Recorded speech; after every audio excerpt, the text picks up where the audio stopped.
Okay, beta. Today's topic is sports injury as it is written here. ठीक है ना? आज हमने करना है कि स्पोर्ट्स इंजरीज वर्ड अपने आप में कंप्लीट कर देता है कि स्पोर्ट्स इंजरी क्या होती है. Can anyone tell बेटा what is sports injury? The type of injuries which occur during the games or doing any exercises. जब हम कोई गेम खेल रहे हैं या कोई एक्सरसाइज आदि कर रहे हैं which are physical activities related to the sports, अगर उसमें हमें किसी भी तरीके की चोट लग जाती है या कोई प्रॉब्लम आ जाती है, उसे हम कहते हैं स्पोर्ट्स इंजरी. उसे क्या कहते हैं बेटा? Sports injury. और व्हाट आर द कॉजेस? क्या कैसे चोटें लगती हैं? एक्सीडेंटली. ठीक है, नॉर्मली होता है जब हमने वार्मिंग अप नहीं की होती है. वार्मिंग अप इसीलिए किसी भी एक्टिविटी से पहले करनी बहुत जरूरी है. As you all know that the benefits of warming up हमारी बॉडी को टोन अप कर देता है, मसल्स को फ्लेक्सिबिलिटी को बढ़ा देता है, हमारे बॉडी टेम्परेचर को थोड़ा सा राइज कर देता है, जिसके कारण हमें कोई भी एक्टिविटी करने में ज़्यादा प्रॉब्लम नहीं आती. इसलिए वार्मिंग अप जब हम नहीं करते हैं तो इंजरी के चांसेस जो है वो बढ़ जाते हैं. इसी तरीके से जब हम नहीं करते हैं तो इंजरी के चांसेस कई बार ऐसे होता है कि हमें इस चीज की अवेयरनेस ही नहीं होती कि हमने warming up according to the activity कितनी देर की करनी है. ठीक है ना बेटा?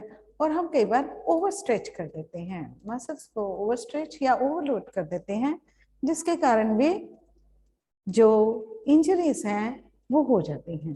ठीक है, ये नॉर्मल चीजें हैं. फिर आता है बेटा इंफ्रास्ट्रक्चर. ठीक है ना?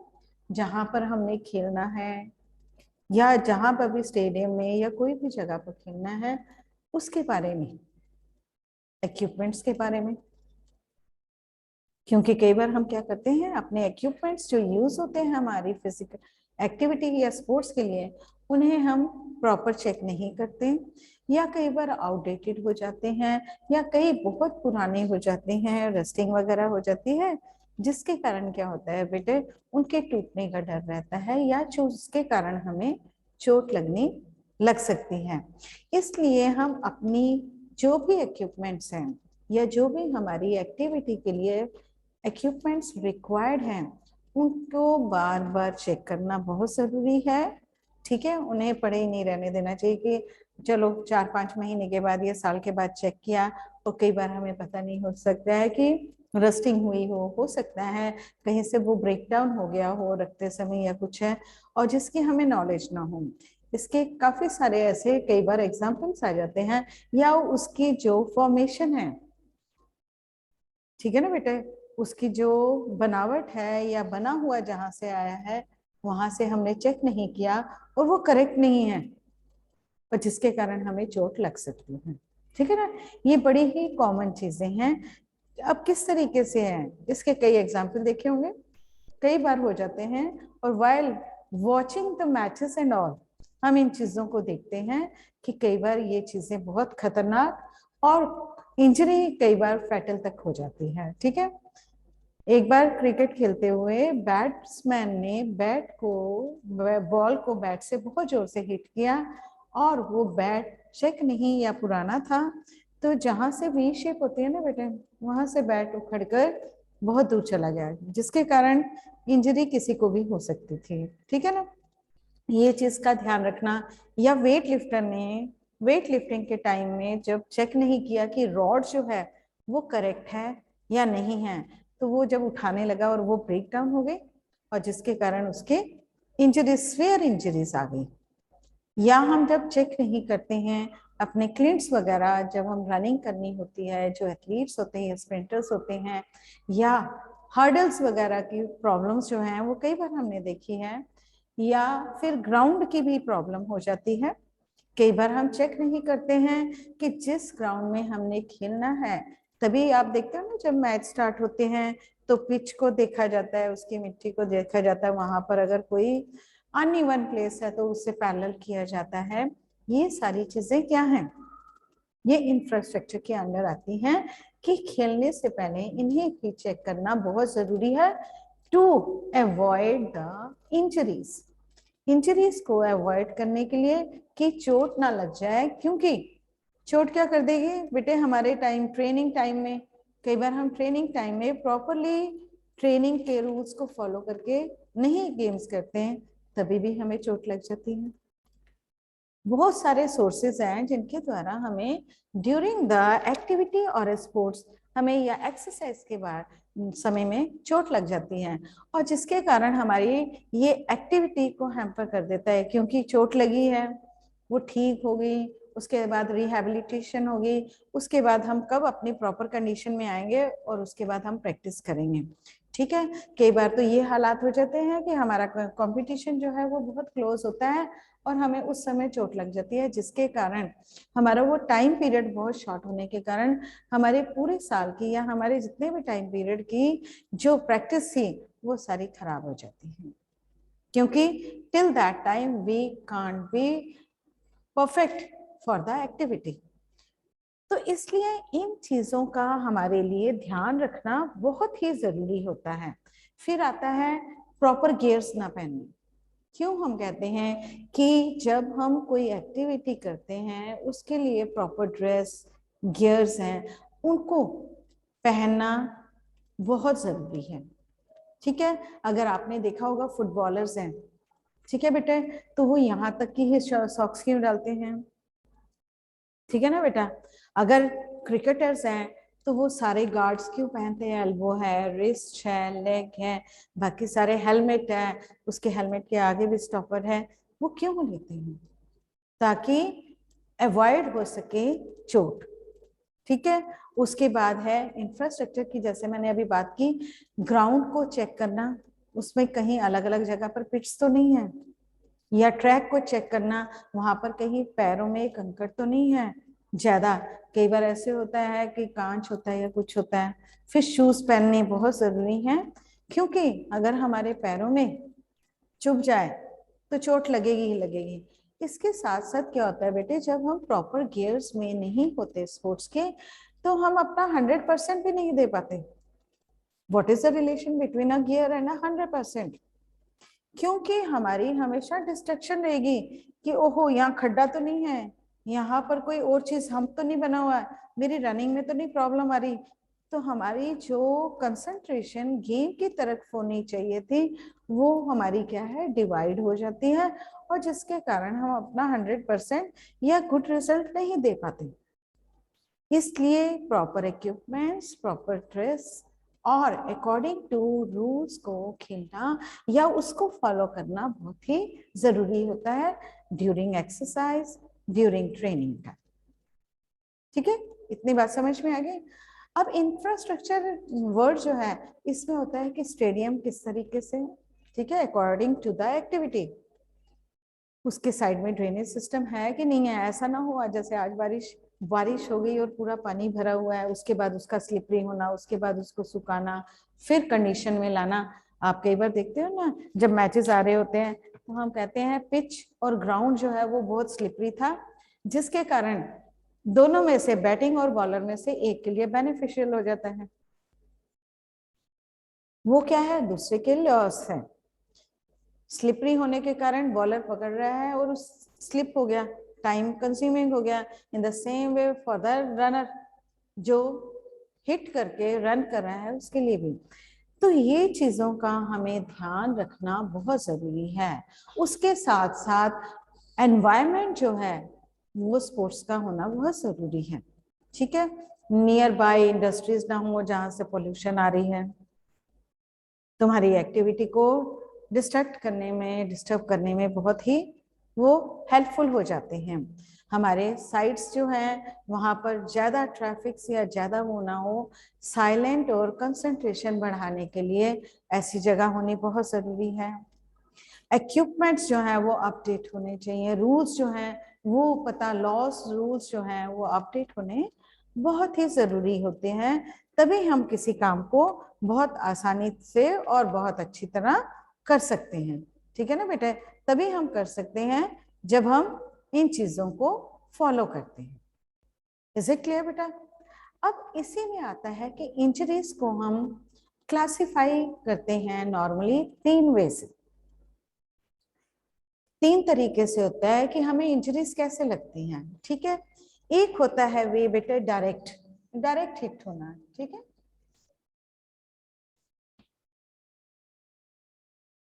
एक इंजरी होती है जिसे हम कहते हैं डायरेक्ट, डायरेक्ट इंजरी। दूसरी इंजरी ऑब्वियसली अगर एक डायरेक्ट है तो दूसरी कैसी होगी, दूसरी उसका अपोजिट होगी इनडायरेक्ट। दूसरी कैसी होगी, indirect injury. One is direct injury, another one is indirect injury.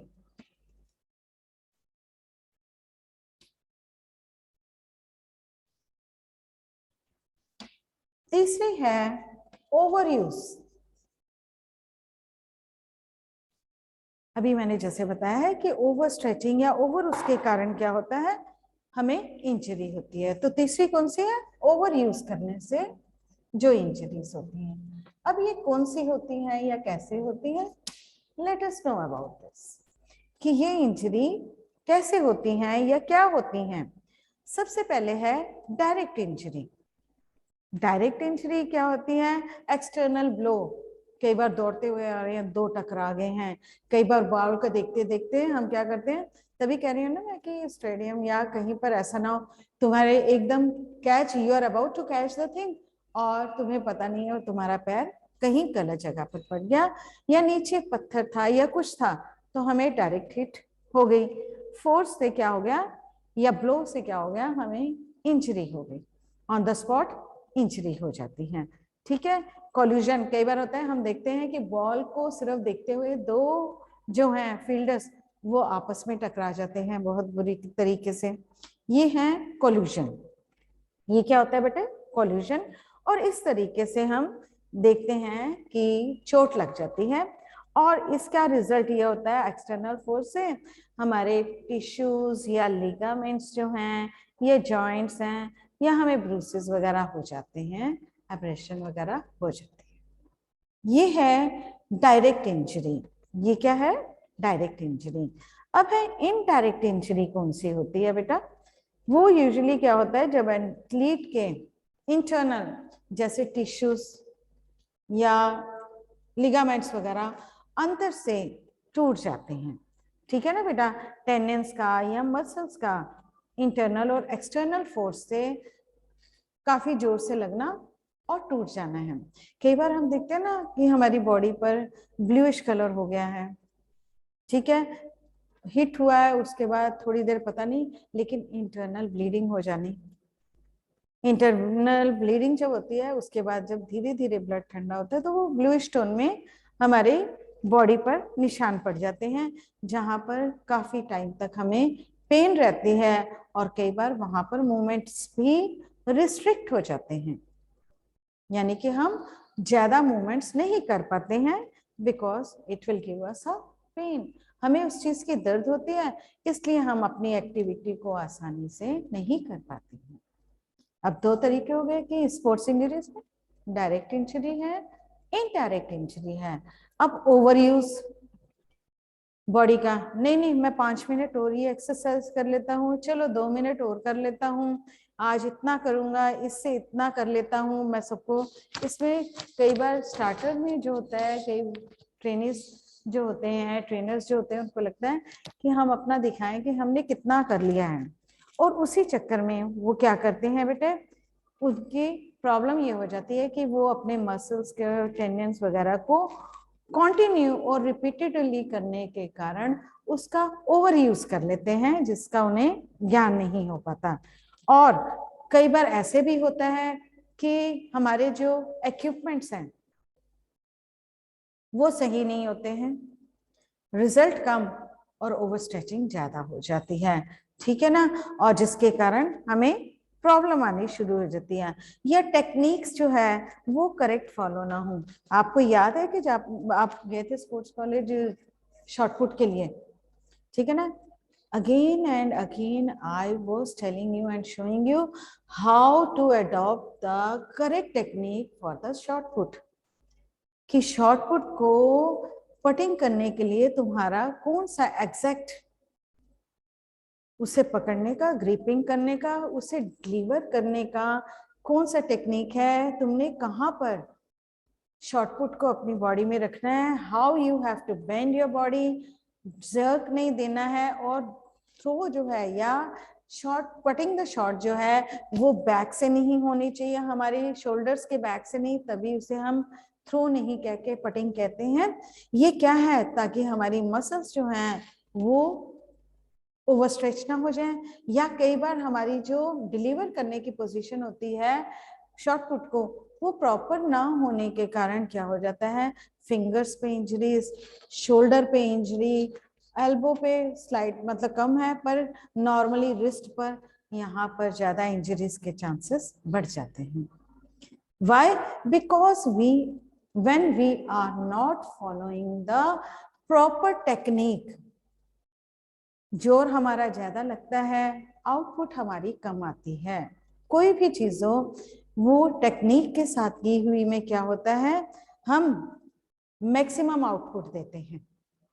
Same way javelin throw है, जेवलिन थ्रो फेंकते हुए, या फिर कई बार क्या होता है जब हम लॉन्ग जंप करते हैं या हैमर थ्रो फेंकते हैं, ये सारी चीजें क्या है, अगर गेम्स में करेक्ट टेक्निक ना हो, आप कई बार देखते हो ना बॉलिंग करते हुए भी, रनिंग करते हुए, कल भी देख रहे थे मैच, उसके हाथ से किस तरीके से वो बॉल छूट गई बॉलिंग करते हुए, इमीडिएट अंडर 19 का जो देख रहे थे, और अगर सामने कोई या आसपास होता तो मे बी उसे भी इंजरीज लगने की क्या हो जाती है, चांसेस बढ़ जाती हैं, या बॉलिंग से पहले ही पैर का मुड़ जाना, रनिंग करते हुए पैर का मुड़ जाना, ये सब चीजें क्या है, ये आती हैं हमारे किसके अंदर आती हैं बेटा, ये स्पोर्ट्स इंजरीज के अंदर आती हैं, ठीक है ना।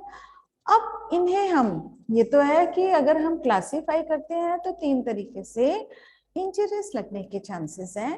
पहला है डायरेक्ट वे है, दूसरा है इनडायरेक्ट, और तीसरा है ओवर यूज से, मसल्स का या बॉडी का ओवर यूज करने से या रिपीटिशन बार बार करने से हमें लगता है कि हमारी मसल्स जो हमारी फ्लेक्सिबिलिटी है वो बढ़ जाएगी, लेकिन एट अ सम एक्सटेंट उसके बाद थकान होनी शुरू हो जाती है और हमारी आउटपुट जो है वो जीरो रह जाती है। इसलिए हमें क्या करना चाहिए, इस चीज का ध्यान रखना चाहिए कि हमें खेलते हुए या एक्सरसाइज करते हुए या फिजिकल एक्टिविटी करते हुए ओवर यूज ऑफ थिंग्स नहीं करना चाहिए। रेकमेंडेड चीजें इसीलिए होती हैं और हम इसीलिए कहते हैं कि हर चीज में रूल्स को फॉलो करना बहुत ही जरूरी है। Is it clear to you बेटा, इतनी बात समझ में आए? ये स्टूडेंट्स, यस। हाँ, कि हमें किस तरीके से खेलना चाहिए। एक्सेसिव अमाउंट ऑफ ट्रेनिंग भी हमेशा ही गलत result should be in the negative form as compare to the positive, जब हम कोई भी काम को, इसीलिए कहते हैं ना excessive of everything is bad. ठीक है बच्चे, अब हम करते हैं कि बॉडी के इंजरीज जो है वो कितने टाइप्स की होती हैं। सुना होगा पर कभी ध्यान नहीं दिया। एक होती हैं सॉफ्ट टिश्यूज इंजरीज, एक होती हैं बोन इंजरीज या हार्ट टिश्यूज बोल सकते हैं। ठीक है बेटा, 2 टाइप्स की इंजरीज होती हैं, injuries of 2 types. Sports injuries 2 type की होती है बेटा।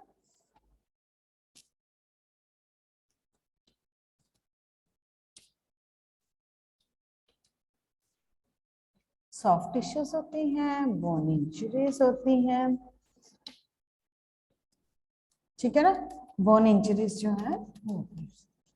अब इनमें भी बड़ी सारी चीजें होती हैं। जो टिश्यूज या सॉफ्ट टिश्यूज इंजरीज होती हैं उसमें है कॉन्ट्यूशन है, ब्रूसेस हैं, स्प्रेन है, स्ट्रेन है, ये सारी इसके अंडर आती हैं। ठीक है, कॉन्ट्यूशन है, अब्रेशन है, ये सारी चीजें आती हैं। Whereas in the bones जो है वो क्या होता है बेटे, हमारे वहां पर जो है वो नॉर्मली डिसलोकेशन है, अलग अलग प्रकार से बोन का टूटना, सिंपल फ्रैक्चर का होना, कॉम्प्लेक्स है, कॉम्प्लिकेटेड है, ग्रीन स्टिक है, dislocation of the bone is there, ये सारी चीजें जो होती हैं वो इसके अंदर आती है। क्लियर टू यू ऑल बेटा? अब इंजरीज में बेटा एक चीज बहुत ज्यादा आपने पहले शायद कभी सुना हो या बहुत इंपॉर्टेंट चीज है, वो है वर्ड राइसर।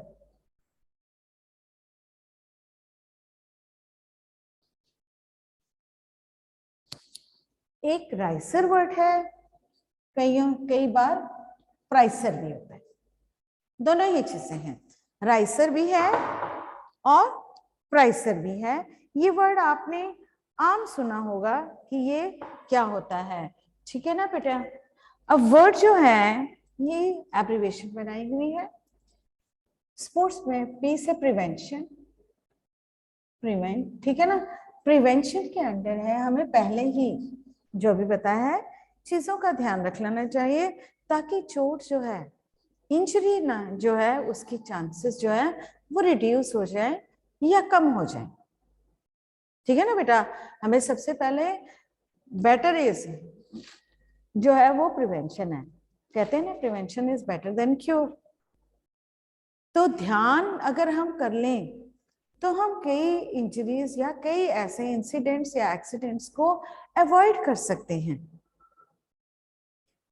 इसलिए हमें इस चीज का ध्यान रखना जरूरी है। चलो फिर अगर हमें चोट लग भी जाती है तो हमारा सबसे पहला जो पोर्शन है वो है आर से, है ना?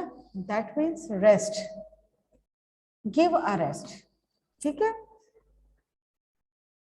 वहीं पे इमोबिलाइज कर दो चीज को, थोड़ी देर के लिए उसे रेस्ट दो। अब ये हर एक के लिए नहीं होता है, लेकिन इनमें से अलग अलग पार्ट के लिए है। जैसे मान लो बेटा एब्रेशन हो गया है, कॉन्ट्यूशन है, या ब्रूसेस है, या स्प्रेन है, स्ट्रेन है।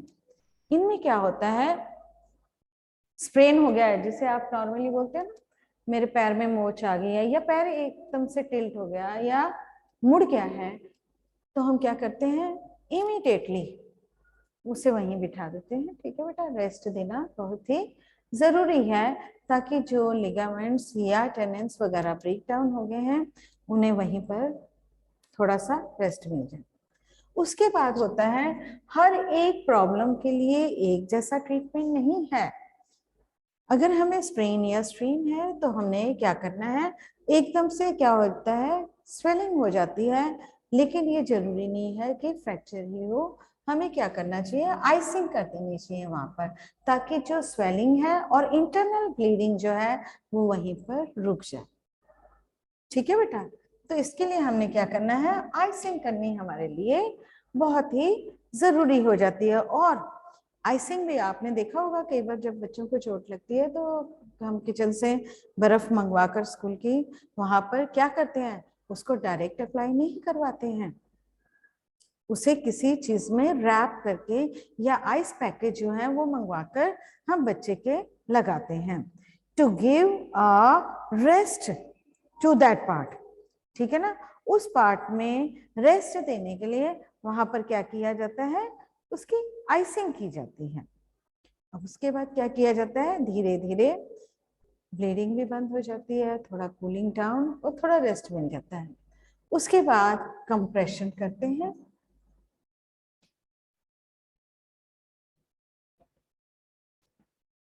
उसको, क्योंकि ब्लीडिंग जब होती है बेटे तो नीचे की तरफ करेंगे तो ब्लीडिंग फास्ट होगी, थोड़ा सा उसे एलिवेट कर देते हैं, ऊंचा कर देते हैं as compare to the body portion, ठीक है? एलिवेशन हो जाती है।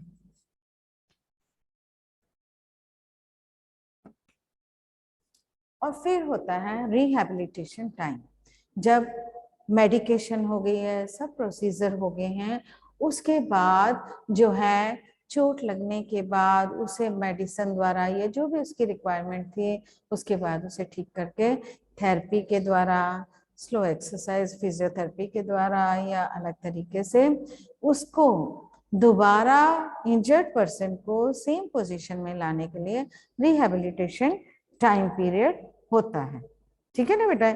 इस चीज का हमें ध्यान रखना बहुत जरूरी होता है। पी से कई बार प्रोटेक्शन भी लिखा होता है, कहीं पे प्रिवेंशन लिखा होता है। तो ये बड़ी ही नॉर्मल चीज है कि हमने किस तरीके से करना है। लेकिन ये सारी ही चोटों के लिए या सारी इंजरीज के लिए सेम थिंग अप्लाई नहीं होती है। इज इट क्लियर बेटा? इतनी बात क्लियर हो गई? Should I move forward? Yes. हाँ,